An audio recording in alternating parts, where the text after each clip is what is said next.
नमस्कार। खुशहाली का प्रतीक तुला राशि और वो भी दीपावली पर्व आपके लिए समस्त सुख साधन लेकर आ रहा है। तुला राशि वाले इस दीपावली पर बड़ी अच्छी अच्छी अपॉर्चुनिटी प्राप्त करेंगे। बड़े अच्छे अच्छे गिफ्ट इनको मिलेंगे। इनको मान सम्मान, तरक्की, पैसा, प्रॉपर्टी बहुत कुछ मिलेगा। 5 मिनट इस वीडियो में आप ध्यान से सुनेंगे। पिछले साल तुला राशि वालों की दीपावली इतनी अच्छी नहीं रही जितनी अच्छी इस वर्ष आएगी।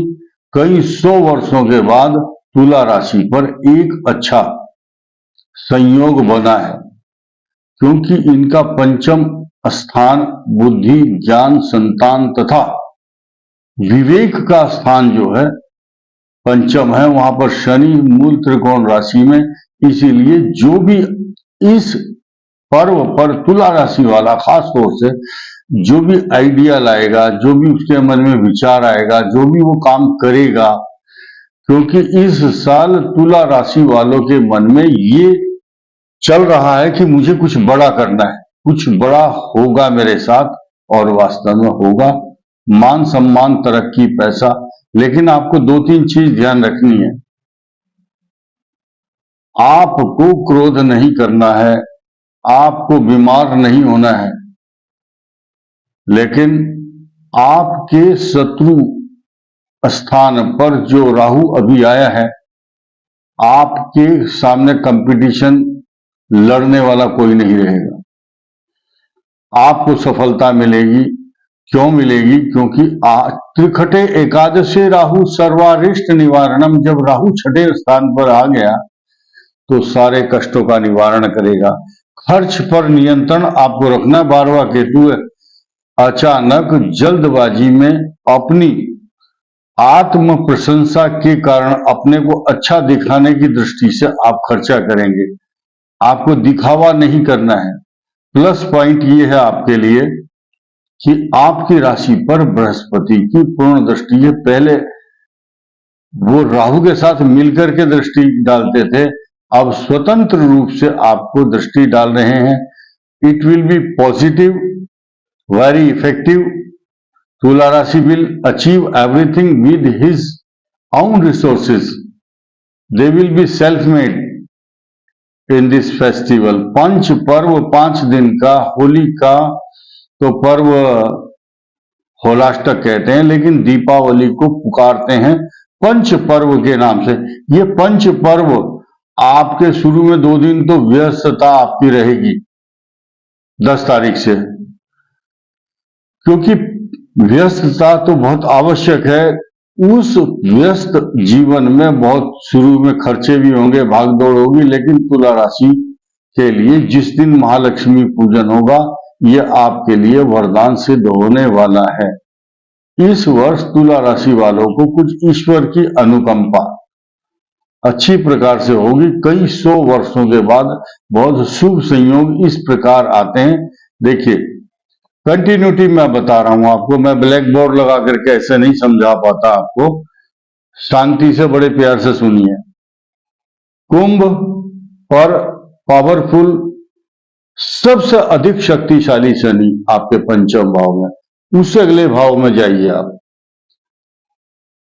परिश्रम करने के बाद जब आप परिश्रम करेंगे पंचम भाव में, बुद्धि, ज्ञान, विवेक से एक्शन लेंगे, तो छठा भाव जो है आपके साहस को बढ़ाएगा। साहस, पराक्रम, झगड़े, झंझट, परेशानी, कंपटीशन, शत्रु, रोग, मामा, इन सब का स्थान है छठा। तो आपका पराक्रम बढ़ेगा, तो आप डबल काम करेंगे। आप ये समझिए, एक टैबलेट होती है कि उस पर DS लिखा रहता है। DS का मतलब डबल स्ट्रेंथ।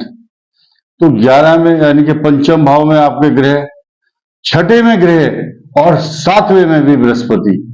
तो दिस इज द कंटिन्यूटी। ज्योतिष शास्त्र में इसको हद्दा शब्द का प्रयोग किया गया है। ऐसी श्रृंखला जब 3 ग्रहों की बनती है इस प्रकार से, पावरफुल ग्रह।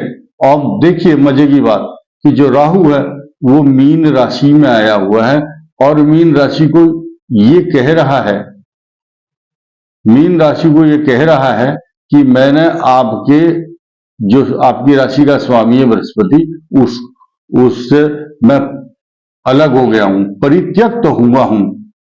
उसने मुझे परित्यक्त किया है, त्याग दिया है अपने स्थान से।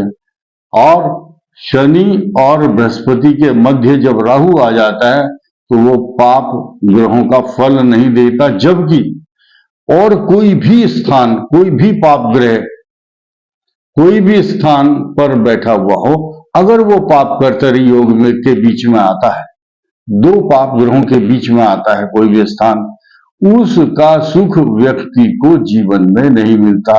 मान लिया सप्तम भाव तुला राशि का पाप कर्तरी योग से पीड़ित है, तो दाम्पत्य जीवन का सुख नहीं मिलेगा, पत्नी से सुख कभी नहीं मिल पाएगा। देखिए बात यही नहीं रुकती है।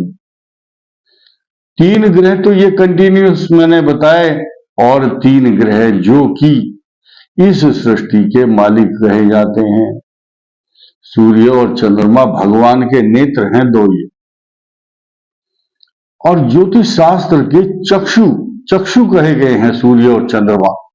चंद्रार्कौ यत्र साक्षिणौ, ये साक्षी है इस बात के, चंद्रमा और सूर्य। तो इनके साथ मंगल है, और मंगल भी कहा गया है कि भूमि सुतो बुधश्च, ये भूमि का पुत्र है। और सूर्य चंद्रमा भगवान के नेत्र, ये तीनों ग्रह भी एक साथ बैठे हैं। उधर तीन ग्रहों की श्रृंखला, इधर तीन ग्रहों का एक साथ एक स्थान में बैठना। और कौन से स्थान में? तुला में। तुला को ऐसा बैलेंस करके बनाएंगे, और एक तालियां, अब तालियां बजाओगे आप खुद तुला राशि वाले। किस बात पर? कि ये तो तीन ग्रह हैं, सूर्य चंद्र और मंगल, ये अमृत बरसाएंगे, महालक्ष्मी राजयोग बनाएंगे तुला राशि के लिए।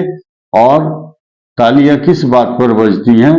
जो कि अभूतपूर्व एक्स्ट्रा ऑर्डिनरी काम होता है, तुला राशि के साथ ही हो रहा है। इन तीनों ग्रहों पर जो अमृत बरसाएंगे, चंद्र और मंगल का महालक्ष्मी राजयोग बनाकर, उन पर गुरु की दृष्टि है।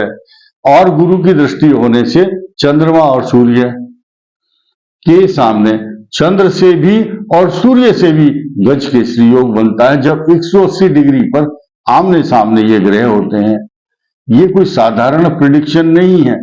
ज्योतिष शास्त्र अपने आप में एक बहुत गंभीर, समुद्र से भी अधिक गंभीर गहरा शास्त्र है। इसको गणना करने के लिए 3-3 घंटे दिमाग की जो नसें हैं वो दुखने लगती हैं, तनाव होता है।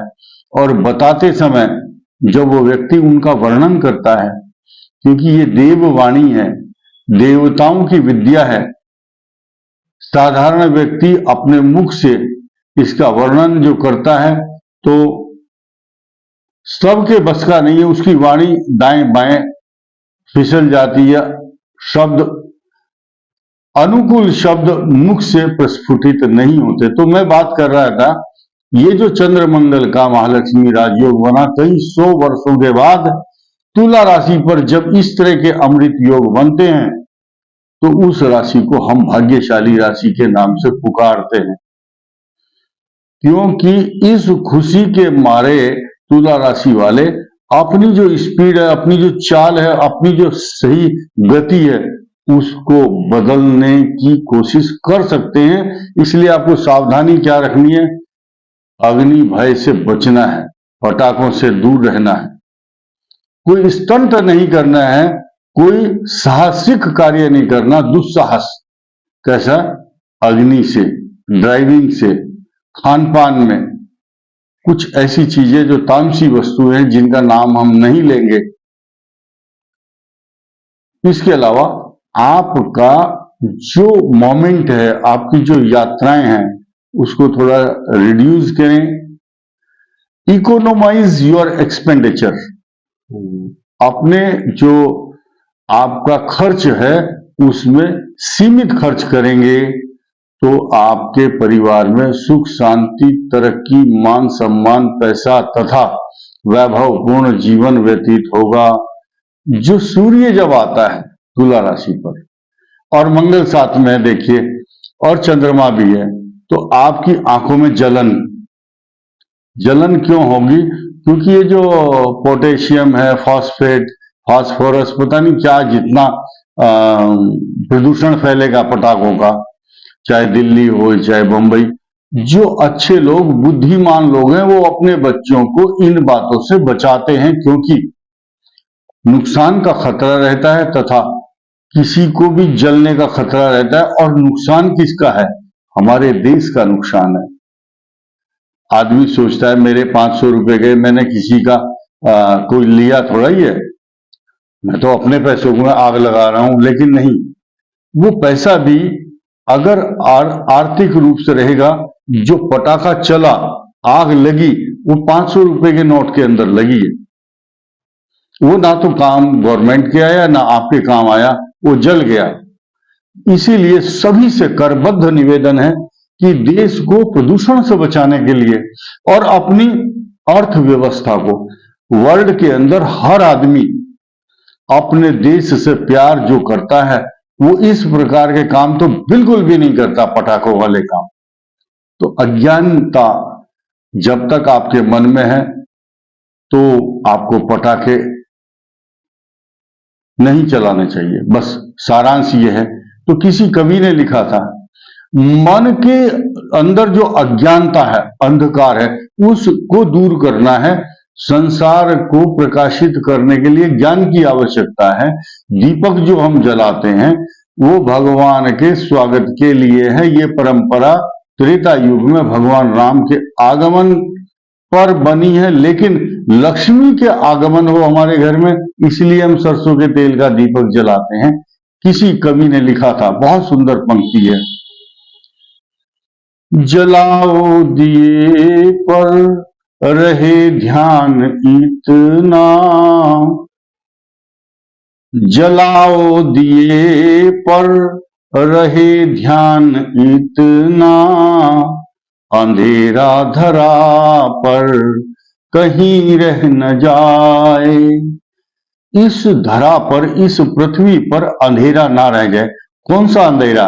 वो अंधेरा, इसका अंधकार के लिए प्रकाश जलाना, बल्ब जलाना नहीं, अज्ञानता रूपी अंधेरा अगर संसार के अंदर, हमारे देश के अंदर अभी भी है और हम पटाखों वाली राजनीति में फंस रहे हैं, तो वो अज्ञानता दूर नहीं हुई। तुला राशि वालों को बहुत बहुत शुभकामनाएं, और आपके लिए दीपावली बहुत शुभ हो। इसी शुभकामनाओं के साथ बहुत बहुत धन्यवाद। नमस्कार।